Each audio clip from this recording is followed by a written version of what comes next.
a guy I admired as a player, actually, talking to him about recruiting. He gave me a couple stories about recruiting. There was just, awful stories about how these kids are controlled and manipulated and used by outside influences that change the course of their lives, how they get through prep schools. And there's a way to clean this up and make it better, I think. The outside limit, though, is the NBA has got such a lure. There's $100 million to be made in the NBA, and so anything can happen. He can't get out of his wheelchair anymore. He has somebody with him 24/7, but he still has the kind of vision that can see around corners.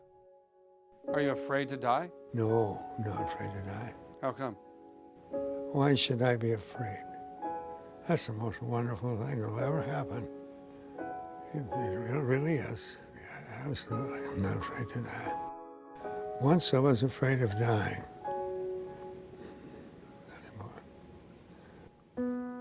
Once I was afraid of dying, terrified at ever lying, petrified at leaving family, home, and friends. Thoughts of absence from my dear ones brought a melancholy tear once, and a dreadful, dreadful feeling of when life ends.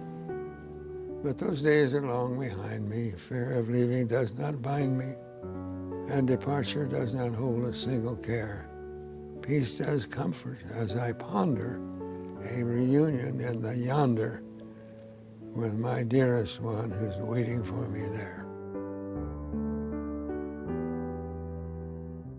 You know, there are these peculiar faculties of the psyche, that it isn't entirely confined to space and time. You can have dreams or visions of the future. You can see round corners and such things. Only ignorance deny these facts. It's quite evident that they do exist and have existed always. Now these facts show that the psyche, in part at least, is not dependent upon these confinements. And then what?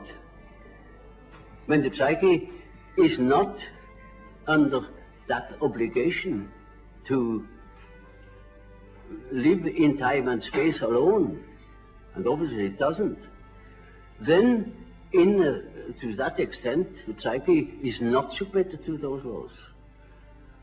And that means a practical continuation of life, of a sort of psychical existence beyond time and space.